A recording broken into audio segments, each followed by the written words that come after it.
guys, listen, I'm glad you're with me today. I'm doing a little bit something different here. In fact, I've got a series of top producer interviews ahead of me, and I'm going to be kicking this off today with a friend and an associate in Colorado, and we're going to talk to Doug here in just a minute. But first, what this series is about, it's about bringing to you what it takes to be a top producer, specifically in commercial real estate.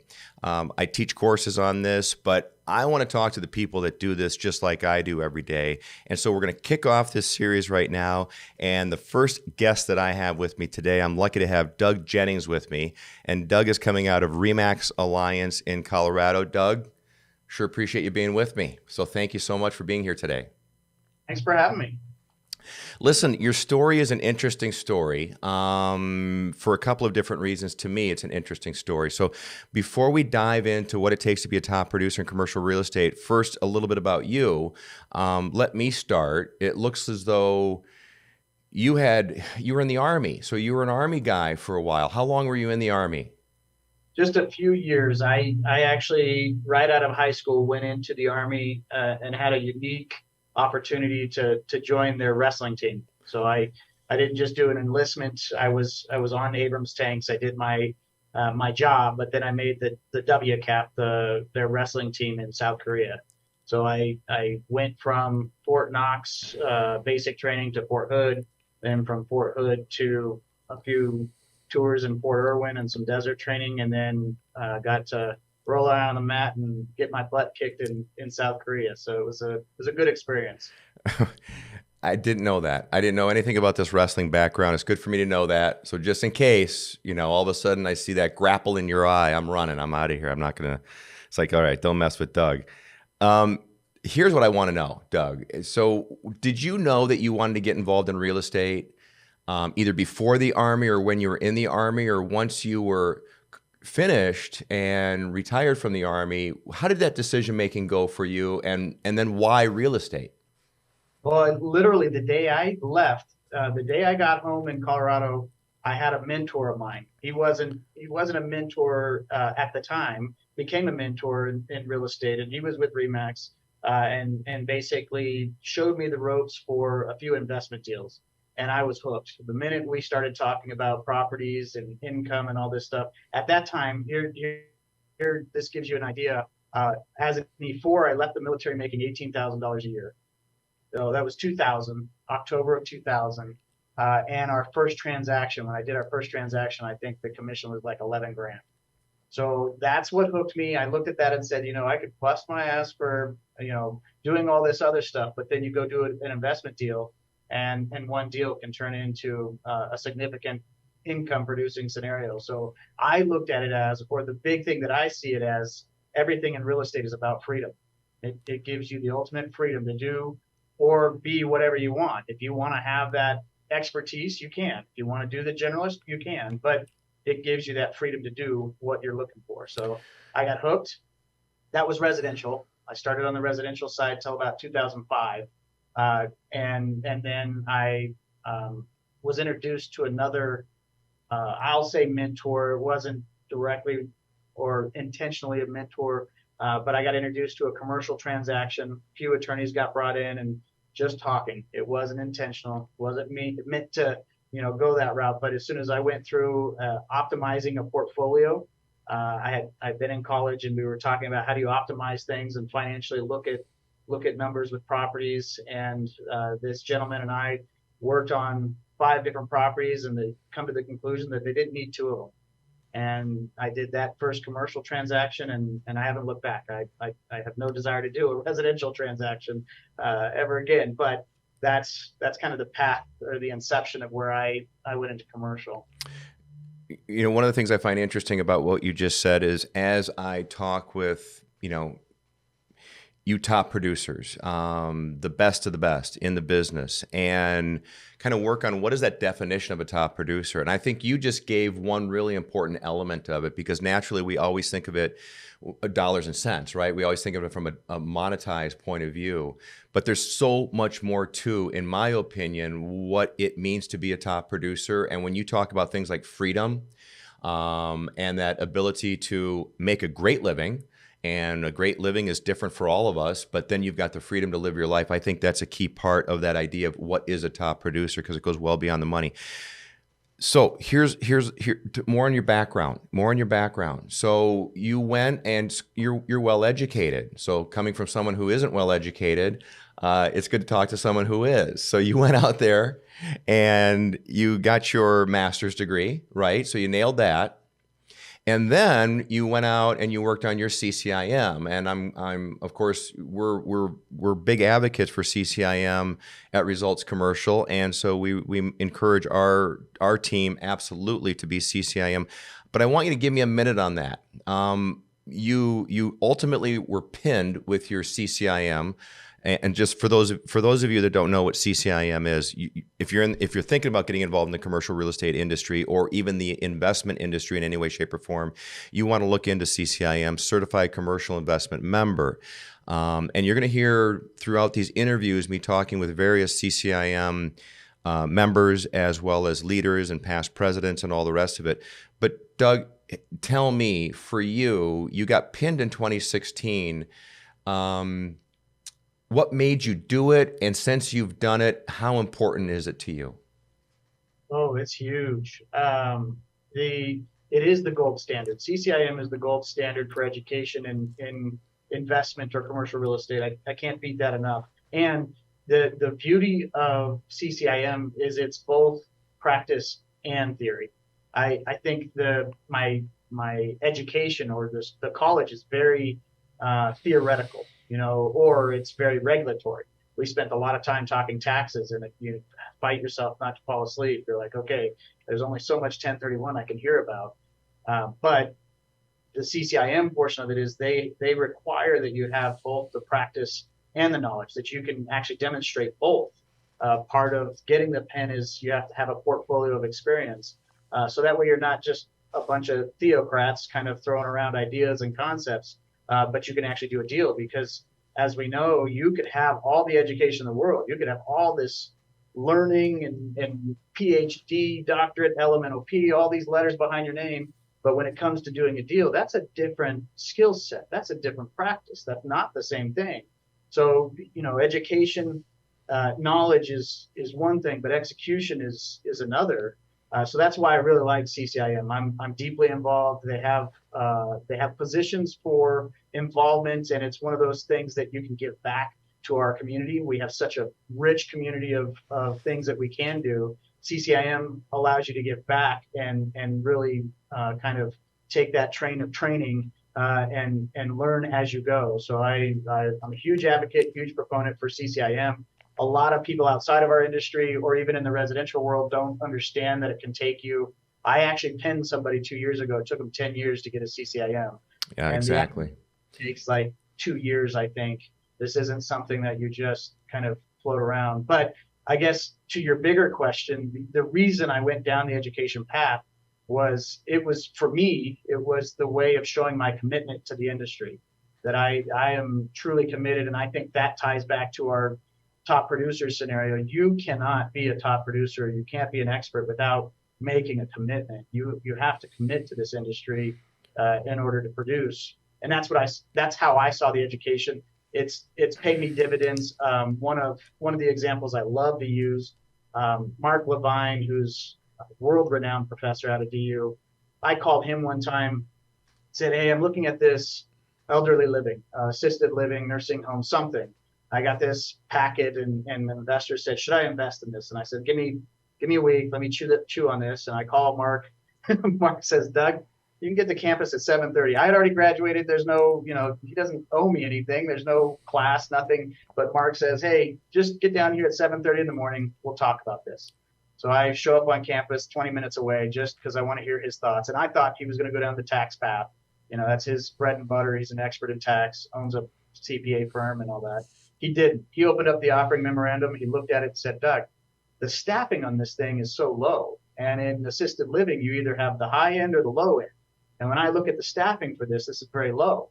So that just puts a yellow flag for me on investment. You're priced as a high end assisted living facility, but you're staffed as a low support." So the relational equity that I got out of the education side is bigger than the knowledge. I can have all the knowledge in the world, but being able to make that phone call, go talk to Mark, go talk to Jeff Ingolstadt, go talk to these guys that are just huge in the commercial real estate world where I'm at.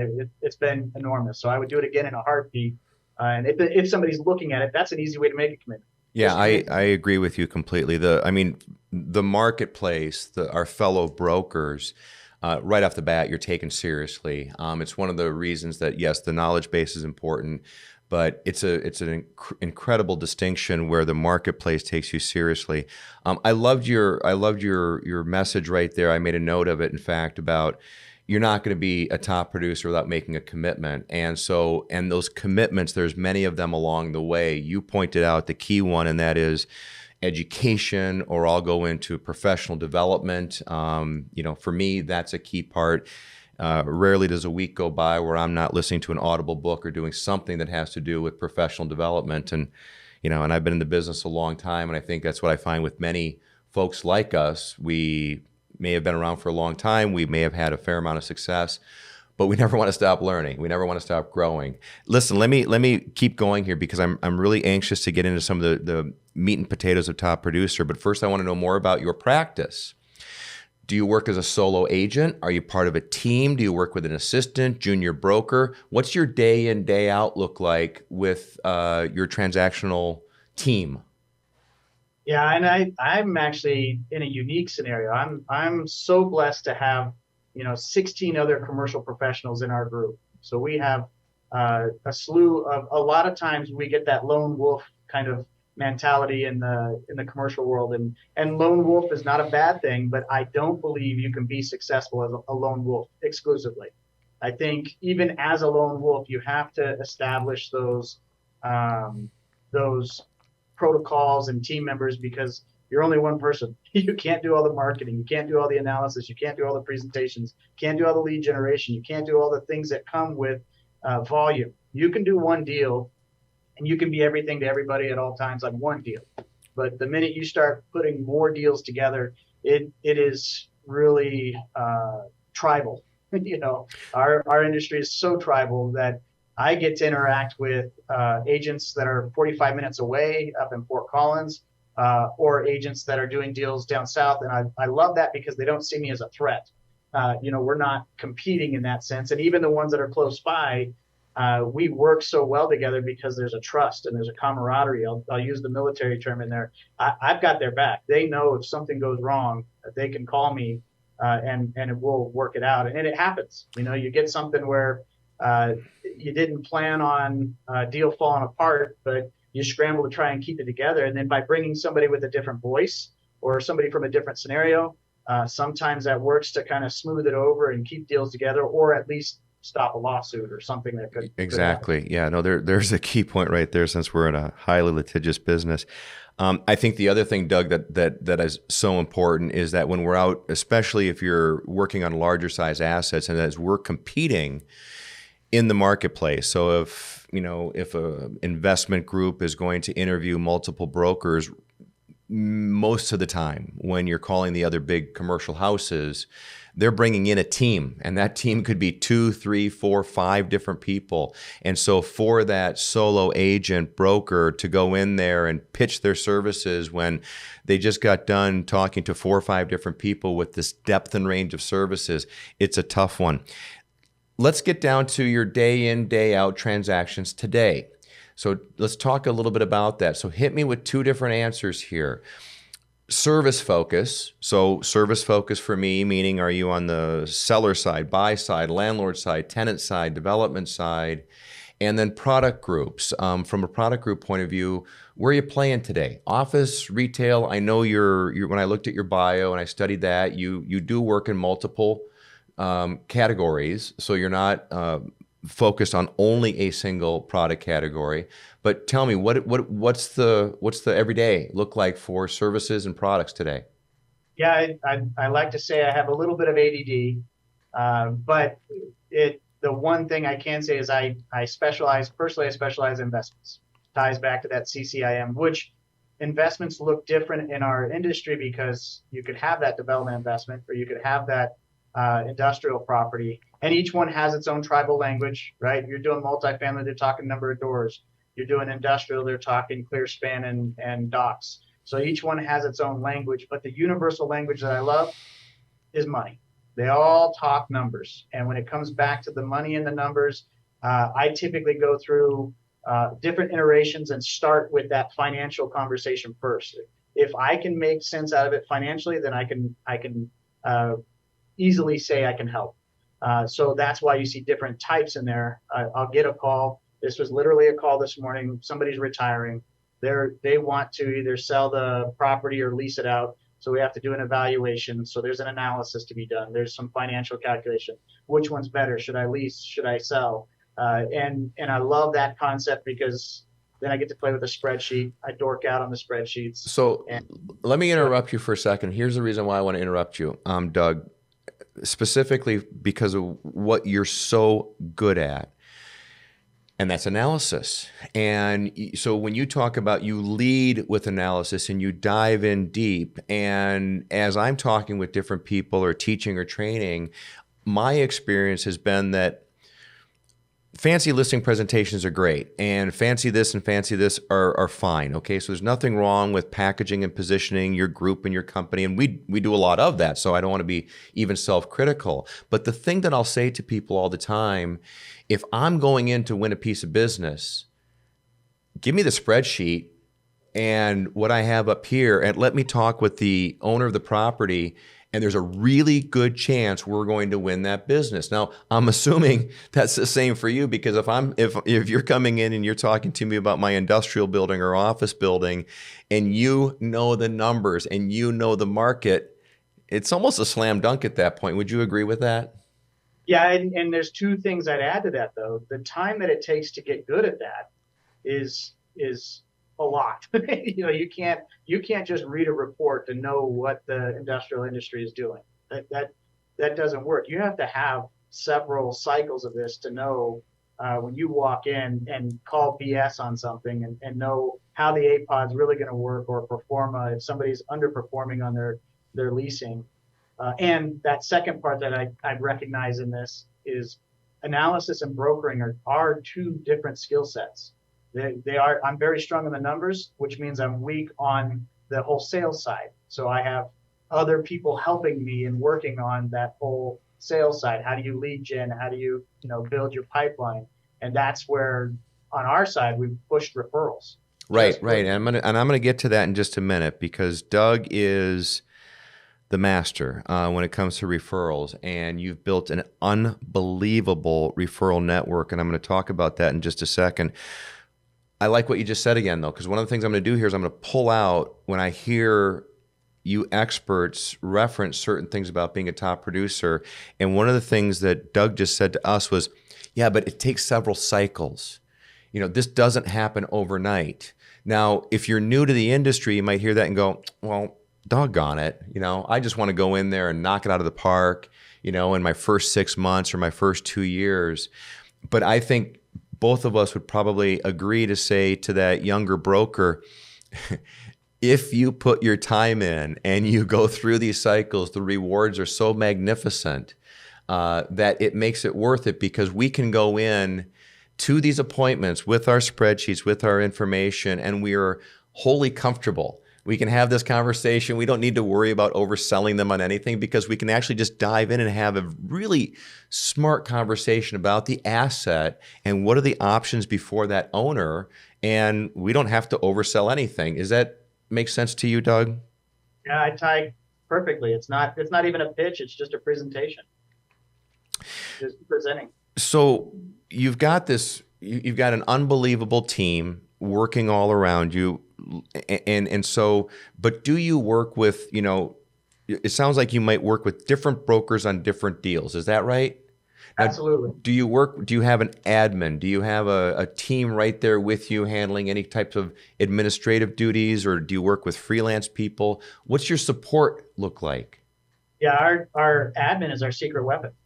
I mean, Rosemary she's behind the scenes. She'll never ask for recognition. She'll never be out front, I should say, on wanting to be the face of anything.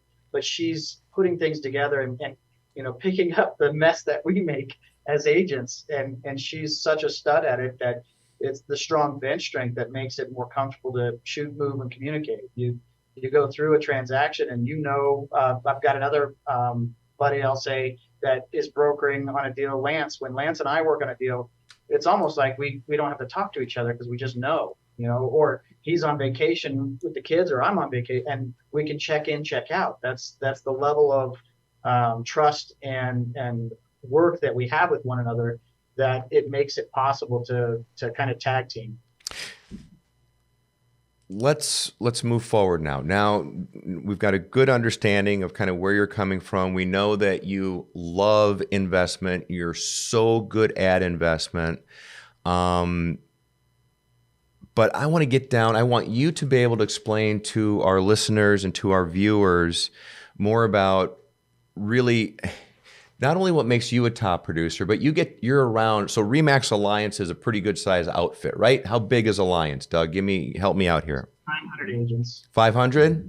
900. 900. Okay, so 900 agents within Remax Alliance. So you guys, to put that in perspective, it's one of our larger franchises within the network. So with that, and we just mentioned about your prowess at building an unbelievable referral machine. Give me just a couple minutes on what that looks like, because I want to go from referrals to your other lead gen prospecting methods. But let's talk about this referral thing, because you're paying out crazy amounts of referral monies. And so I'm assuming you're working those sources. Talk to me a little bit about that, if you would. Yeah, so about 3 or 4 years ago, we realized that our greatest strength from the commercial side was the boots on the ground. It's the residential agents that are out in the marketplace, having conversations, meeting and greeting, bumping shoulders. They're in the trenches doing things every day that we can't get to as a commercial agent. I can't have every meeting and every conversation with every business owner, or that orthodontist. I can only have so many conversations to dentists and orthodontists. But it was an aha for us that our greatest strength was those residential agents. And then we started to say, well, how many transactions are we getting in terms of referrals between these two relationships? Because I was sending, even when I sold our condo up in the mountains, I said, I'm not going to sell a residential transaction. So I referred that to one of our residential agents. So we started to say we need to put more emphasis and focus on the residential conversation, because there is such a tribal, I'll keep saying tribal, there's such a tribal boundary between residential and commercial, that there was kind of this wall or barrier that seems like we were trying to build up. But rather than doing that, we try to kind of take it down in some way and put a fence instead of a brick wall. So we started to go down the path of every commercial agent pushing at sales meetings and getting more integrated with our residential agents. And fast forward to last year, right? The year after a pandemic, $730,000 in referrals we paid out. Right. So just an amazing number, nearly, $750,000 paid out in referral fees, which of course, if we do that math backwards, that means a pretty fair amount has also somehow funneled your way. So that's the key thing here, is that, when we want to talk about top producer numbers, well, the amount of those referral fees paid out is a direct reflection upon what your production and your team's production has looked like. So question for you on that. So obviously, we're with this brand for a variety of different reasons. I know the reason I'm with this brand is similar to yours. Not only do I have a fantastic broker owner, and we have incredible infrastructure with 45 offices in a couple of different states, and I also chose to be with a Remax broker in Florida and Illinois. And we have 1,200 agents in Minnesota, all of whom are wonderful referral sources. However, with our firm, Doug, the residential agents are allowed to dabble in commercial. Now, do you run into that within Alliance as well, that you'll find that they will sometimes maybe start to play with the commercial transaction, realize this is over my head, or are there strict mandates saying you just don't touch commercial, get it over to Doug and his team? How's that work for you guys? We have a very similar scenario to yours in that the state allows the same licensure to do commercial and residential. However, we have a bit of a dynamic. I meet every month with some of the other commercial top producers, bigger firms, the CBREs, Cushman Wakes, some of the big names, and there is this, I'll say, cultural challenge when a institutional commercial practitioner walks in and then sees a Remax agent. So what has happened is locally, we've seen several commercial institutional practitioners file complaints against some of the residential ones. And I understand both conversations here. I understand where the commercial practitioner is saying, I had to do a 10-page counterproposal to your offer, and come to find out, those all go into legal dollars. This is not a state-approved form. It's going to our attorney. So the attorney now is spending how many, 300 and some odd dollars an hour going out there to say, obviously you didn't need to put this due diligence because it doesn't fit with the property, it's vacant, so on and so forth. So the agent who is used to doing a residential transaction and has this kind of focus fumbles through it, and yes, can probably get the deal done, but has created more temperament and tension when the deal's already hard, and a bad name and reputation for their client, and all these other things that they don't understand. So now we see a lot of these institutional ones actually filing complaints. So what I have done is I've asked, every time you file a complaint, don't tell me the name, just send me the story, send me the information, give me your testimonial of why this is a problem. And that's helped out enormously, because I think it's been unseen before where, the commercial versus residential world has said, well, you have the same license, you can do the same thing, but then competency is another huge licensure question. Where, do you know how to calculate a cap rate? Can you actually say what due diligence should be involved in a lease versus a sale transaction? The things that are fundamental on the commercial side have kind of risen to the regulatory side in our world. And I've been telling this story for almost 2 years now, locally. So that's kind of the key, Doug. So what you've been doing is you've been educating. You've been going out there and you've been saying, listen, I've got to educate the residential agents to say, even though you can, doesn't mean you should. And that's kind of the real kicker there, because, and especially in a market when the market may be shifting and changing, and we're right in the middle of that, or the very beginning of that at this point, where residential agents, it seemed they couldn't cash their checks fast enough. And now suddenly it's like, rates go up, market slows down. Thank goodness for that. Market slows down. And then so suddenly when that commercial opportunity rolls across their desk, they're like, whoa, hang on a second. 1.2 million, 2.3 million. This is a big fat one. I dig this. I'll learn along the way. Who cares? Ain't no big deal. And of course, for folks like us, we go, whoa, whoa, whoa, whoa, whoa. It is a big deal. There's a lot at stake here. So you've been taking your time through these meetings and through your own practices to educate. But I'm assuming you have the support of the leadership. You are part of the leadership. So you are able to go out there to help say, listen, residential agents, not big on the cliche, stay in your lane, but that's essentially what you've been trying to teach them. Is that right? Yeah, in a softer way, because I understand how we can say that, and we say stay in your lane, and it sounds, when I say it, it may sound egotistical, or it may sound adversarial, and it's not so much that. So I've been trying to unpack that into here's a perfect example. I get a call from an agent who's 5 years in the business, not a rookie, and he says, Doug, I got this lease for a bakery. The lease is done. It's all over. And I'm like, good for you. All right. So tell me about it. He's like, well, I'm calling you because I don't know how I get paid. I haven't seen a check. And I'm like, okay, so did you get, your commission agreement up front? Did you get your commission agreement form? Was the CAF signed? And he's like, the what? And I'm all, so you helped them find the place, you negotiated the lease, and they did the tenant improvement, and they've moved in, and you're calling a month later to say, where's your check? And he's like, yeah, there's no title company. Where do I get my check? And I said, you're not getting it. You're not getting the check. He's like, I worked for 4 months on it. I'm like, but you didn't spell this out up front. You didn't say who was paying. Sometimes the tenant pays. Sometimes the landlord pays. Sometimes, it's split. So I think the testimonials in those conflicts and in those challenges are more important than the stay in your lane. Because with you and I can have that conversation. You know what I'm Yeah, you're talking right. about. With somebody else, they're kind of like, you just want the commission. Correct. No, I don't want you to lose 4 months of your life and think, you cashed a cow, and that didn't work. Yeah, we have so many of those stories, Doug, or so often somebody will come to me and say, Mark, I want to get involved in commercial. I want to do more commercial. And I say, tell me what you've done. And they'll say, well, over the past 2 years, I've worked on 6 different deals. And I say, and how many of those deals closed? None of them. And I say, well, you've got a pattern going there. So you might want to look at that pattern and start to say, gee whiz, this isn't working. It's working fine if you don't care to make money. But if you want to actually make some money, you might need to take a look at that. All right, let's get into top producer talk. Okay, let's get into all the oh, go ahead. Did you have something else there, Doug? Yeah, I was going to throw out another part of that commitment.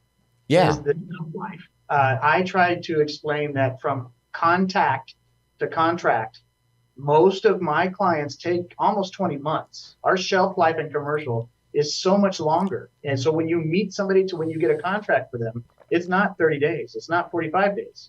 So it's that commitment that you say, I understand your shelf life is going to be a lot longer. So I think that's another recognition between the commercial and the residential commitment. You got to commit to a longer shelf life. Boy, you got that right. In fact, if there's one thing that I will watch stop a residential agent from going into our business, if they've been a residential agent and they consider commercial, one of the things that stops them immediately is this idea of how long it takes us to do a deal. And I don't blame them. When you're getting used to throwing something out there and the purchase agreements are coming in and you're at the closing table 30 days later, and I'll joke to say we're barely getting warmed up at 30 days. We've got our OM out there and maybe we've started our tours.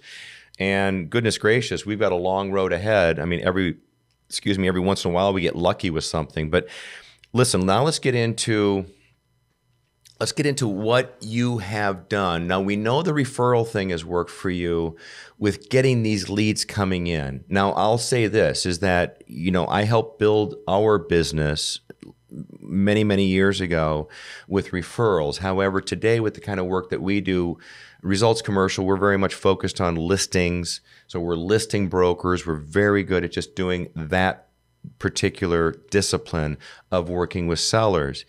So the leads that come into us now are much fewer than my neighbor wants to rent a salon. We want to open this bakery. We still do tenant rep work and we still do very limited buyer work. But do the quality of leads, I mean, obviously we take in 1 or 2 leads a day, it seems like. So, and thank you for that. That's a big reason why we're part of the RE/MAX network. But are you still getting, would you say, before I move into these other prospecting ideas, are you still getting good quality leads? We receive a lot of leads, and I would say majority of them are quality. Oh, good. But it takes some of those deep conversations, because I had this conversation yesterday where something was not realistic. You expect 2 million, you're no higher than 1.2 million. I want to help you, but the expectation's not there. So it takes qualifying, because as you get so many, you start to learn, okay, this sounds like a red flag. So you can kind of let those down too. But it is one of those things. That's why we're at where we're at, right? And the splits, right? You compare an institutional firm to a RE/MAX firm, our commercial splits are a lot better. So that's another reason to be at RE/MAX Commercial. Yeah, that's a good point. It's as I think and teach top producer, usually I'll get into things more like mindset and practices and tactics and strategy. But it can be as simple as the split, because at the big institutions, when you're taking 50% and you're cutting up your 50% against 3 or 4 other people, the next thing you know is like, what am I left with as compared to where we're at? So let's talk a little bit about this idea of, I don't like this term because it doesn't seem right today, but hunting elephants versus filling up that pipeline with lots of transactions. Are you cranking out lots of transactions, or are you just nailing a handful of mega deals and lining your pockets full of cash? What's going on with you? How's that work? I like the fishing analogy. I like the fishing analogy because my grandpa was a big fisherman, and he deep sea fished a lot. But to get the bait for the big fish, you have to get the chum. You have to get the smaller fish. So we don't take everything that comes in the door. We're not, looking for stray dogs. That's not the approach. But if something looks good and that we think we can take on, that's what we're going to go down. And it seems like the mega deals, the whale fishing, it takes all of that time to put it together, and then something comes along. If you're banking on, my experience is, if you bank on just mega deals, you fast a little, you go hungry a little bit, and then you get a 3-year check after 5 years worth of work. So it's one of those scenarios where you can't just depend on. In my world, I can't just depend on a mega deal. So I couldn't agree more. You said it really, really well there, Doug. The stress of only trying to say, I'm going to go work these 3 mega deals. And yeah, it's a pretty awesome feeling when you can get into a commission check that's, well into the 6 figures. It's a pretty amazing kind of a situation. It's equally amazing when those fall apart in the final hours and you say, oh my goodness, I have just spent how much time, and it evaporated. So we like to fill our pipeline with some of each so that we've got a good balance between this. Okay, what else do you do to keep that pipeline full? Okay, so if you're out there and you're advising and you're guiding right now, you've got this, you happen to be with Remax, and so you've got a wonderful referral network keeping the leads coming in, but you also have 16 brokers out there that want to make a good living. That's a lot. I mean, that's a lot of people that need to do a lot of business. What else are you doing? What else do you focus on, or do you not focus? But direct mail, email marketing, do you put a lot of energy into your website, social media? Are you out there shaking hands and kissing babies? What are you doing to keep it coming in? I really want to know tactically, what are you doing? Two major prongs in my approach. One being geography.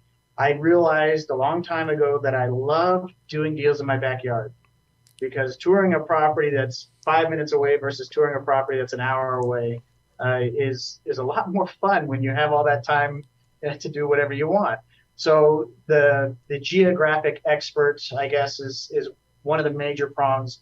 I want every commercial property owner in my area to know within a 15-minute drive time, Arvada, it's not a big MSA. That's just where I live. That's where our office is. That's where I work. So I strongly, strongly, strongly encourage that geographic expert, because you can't know everything in every area. I can't know every listing that's in Denver and Golden and Wheat Ridge and Lakewood and Broomfield. I physically can't store that in my head. So knowing it in my backyard when I'm taking the son to practice, or I'm going with my daughter down to her volleyball, that I can do because I have a reference point and I know when I'm driving home, I see this, I know that one. So that backyard expert is my favorite approach. I coach everybody on that to say, go after your backyard. You should be an expert right where you're at, because right where you are is where you're going to have the most impact. If you're living in the mountains and you're commuting to do business, that's a different mantra. It's a different animal. My drinks that I'm going to have with clients, my coffee, everything, if it's so close, life is a lot easier. So I do a geographic expert. I know almost every player. I know every player in Arvada. Every player is going to know me. And it's that cordial, understanding. We're here for competition, but we're professional. So that's a big part. So classic farming, classic cultivating a particular geographic area, the same thing that works in residential, becoming an expert in your backyard. That's what you're doing. You're just happening to pick whatever category it might be, whether it be industrial or office or retail, and saying every one of those owners are going to get to know who we are and what we do. How do you get in front of owners? What are your tools? What are your approaches to make sure that you are getting your name or your team's name out there? What besides just being in the market or signs out there, are you doing anything else proactively? Yeah, so here comes the shameless plug again for CCIM. There's a system that they provide with, and here's a little secret sauce. CCIM has a designee track, but you can become a member of CCIM on your path to becoming a designee for $600 a year. $600 a year gives you access to a system called Site to Do Business. And site to do business is, we could do a whole probably 2 weeks of pure education on site to do business. But one thing inside site to do business is Info USA, or it's basically like your Sales Genie, Database USA. It's one of those things that it gives you all the information for local businesses and local owners. So everybody knows about CoStar or LoopNet, and that's good, but every broker is pulling from that database. So I'll pull from site to do business, and I get every business owner's email address, phone number, information from site to do business, and I try to make it my point every year to hit one of them either through a phone call or a blast email. I send out about 7,000 emails every week through RealNex. RealNex is another platform, right? We have so many systems in commercial, it'll drive people bonkers. But I take information out of Info USA under Site to Do Business. Every owner in Arvada is going to see something from me via email, phone call, or direct mail every month. Okay, so there we go. Now I'm getting to where I wanted to get to here for you guys, the listeners. This is what I consider super important. This is what I teach. So naturally I have an affinity to it, and it's also what we do, except your numbers are amazing. So your numbers, when I hear 7,000 emails going out a week, what you're pushing out is mind-boggling. And so obviously we know what we do in sales is a numbers game. And so you're playing your metrics, you're playing that number game about as good as it gets for anybody. Doug, what do you do when you're sending this stuff out? What's the message? What is the message that you're putting out to them? Gee, look at us, look at what we just sold.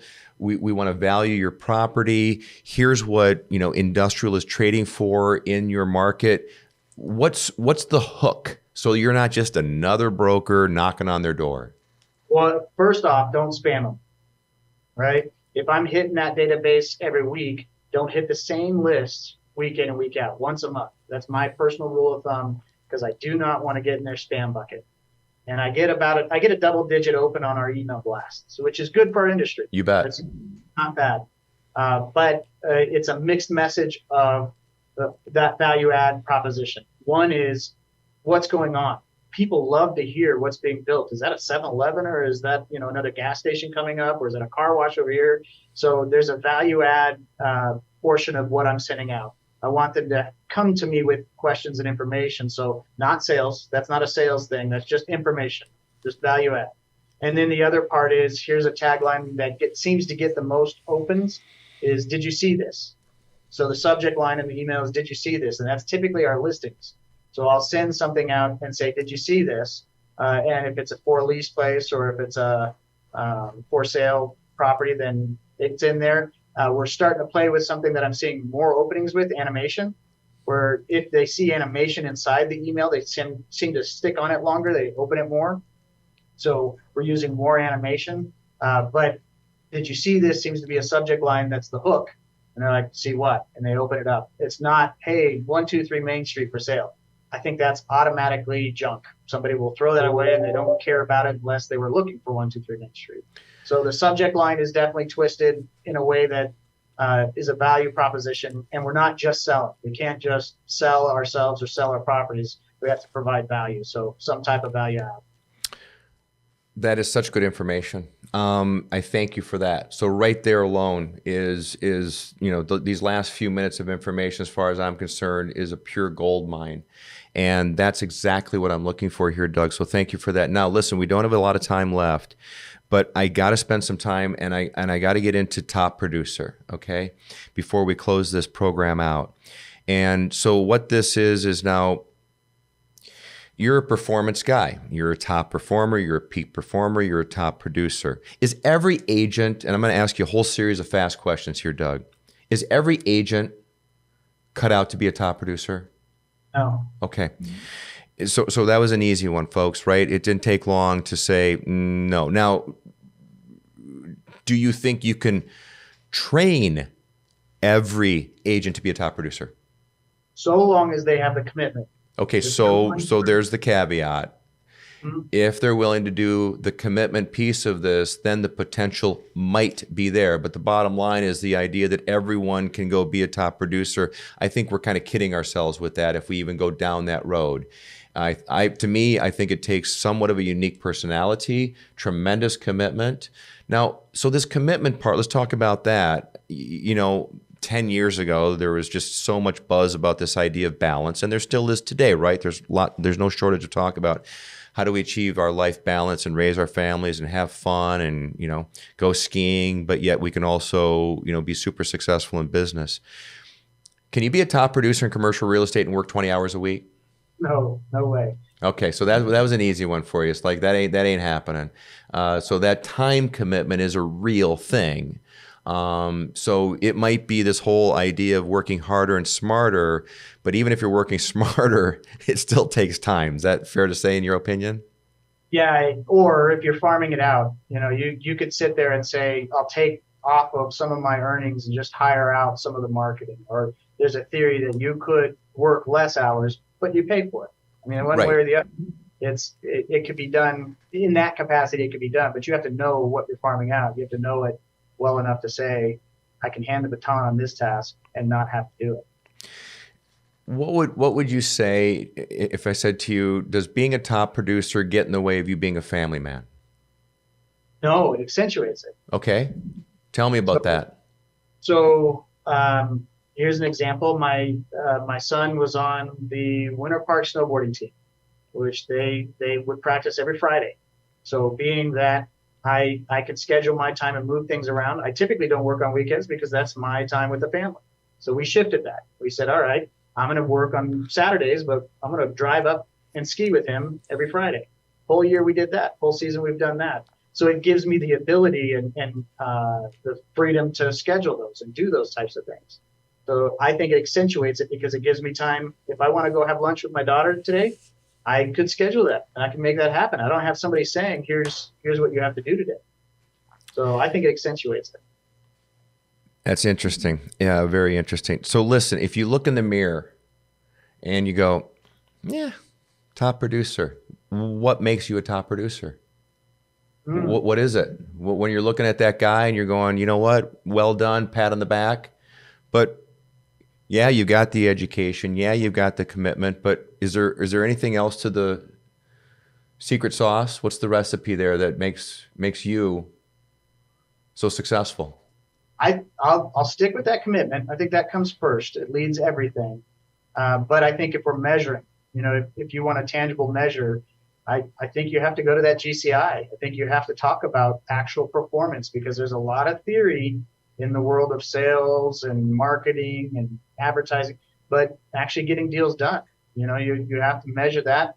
In my head, you say top producer, I think somebody earning at least $250,000 in GCI a year. And that, to me, that at least is a top producer. There's plenty of people earning more than that. But I think that's kind of that threshold of what a top producer is. And I would even say more than 1 year at a time, because every now and then you may nail that whale of a fish. But if you can do it at least more than 1 year at a time, that's an easy measure, being a numbers guy. There you go. No, and actually you being a numbers guy, I appreciate that answer a lot because that kind of feedback, I find it personally, professionally, just really, really interesting.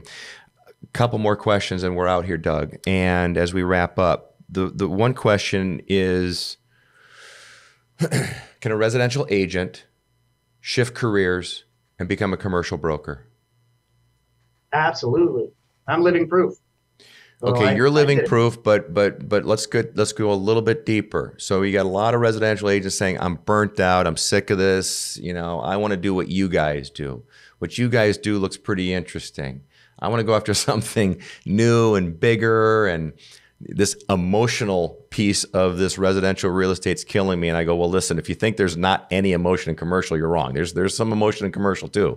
But so you're saying that yes, indeed, you can be on the res side and you can hop the fence and become a successful commercial broker. Yeah, I think the short answer is yes. And that big heavy drum that I keep beating, you better have the commitment to this, though. It takes 2 years probably for you to transition with full commitment, full time towards a commercial practitioner. You can't just say, all of a sudden I printed on my cards, I'm commercial. That's not what I'm saying. There you go. You have a 2 year commitment where you're not going to do what you did before. You're going to do this whole new frontier of commercial, and what you're trading, in my opinion, what you trade for emotions, you'll swap for ego, because there's so much ego in the commercial side. Some owners' egos are bigger than the property they have. And dealing with somebody that has money and an ego is a lot different than dealing with somebody who doesn't have money and wants a property.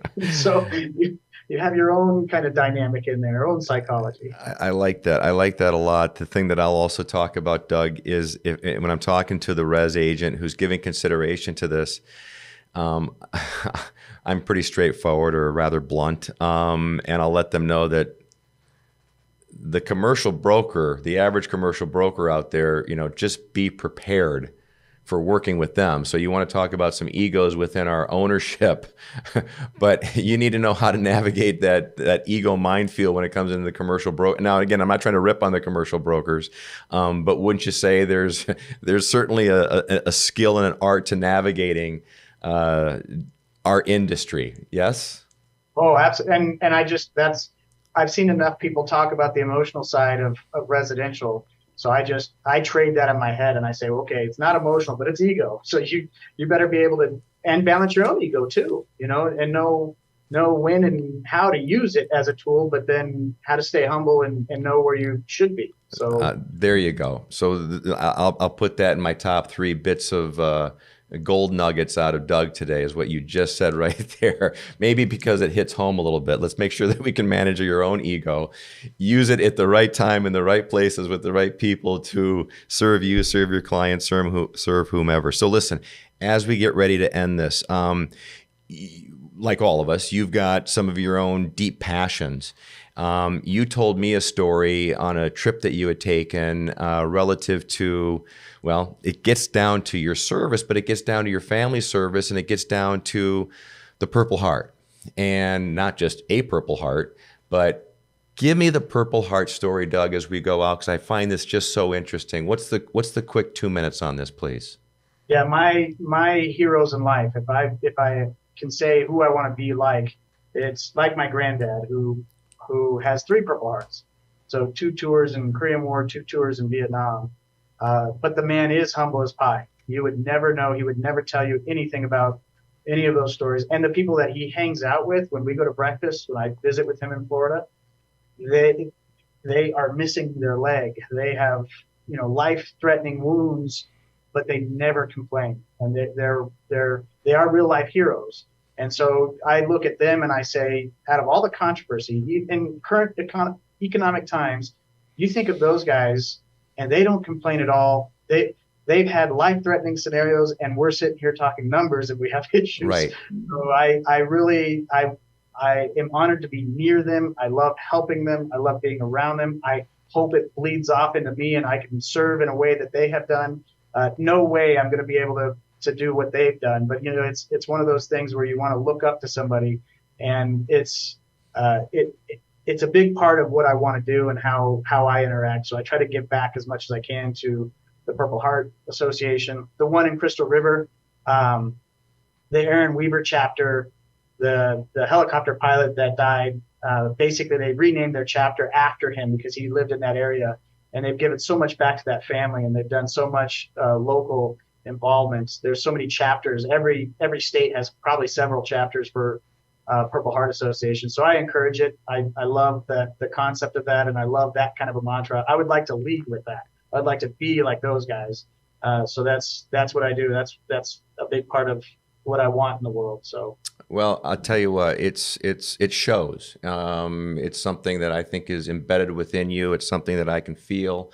You carry that with you, and that's about as big of a compliment as I can give to anybody. So kudos to you. Those are unbelievable lessons, and something that all of us should keep front and center in our minds to kind of keep us, with the proper perspective. Listen, I've taken a lot of your time. I can't thank you enough. So I so appreciate you being with us here today.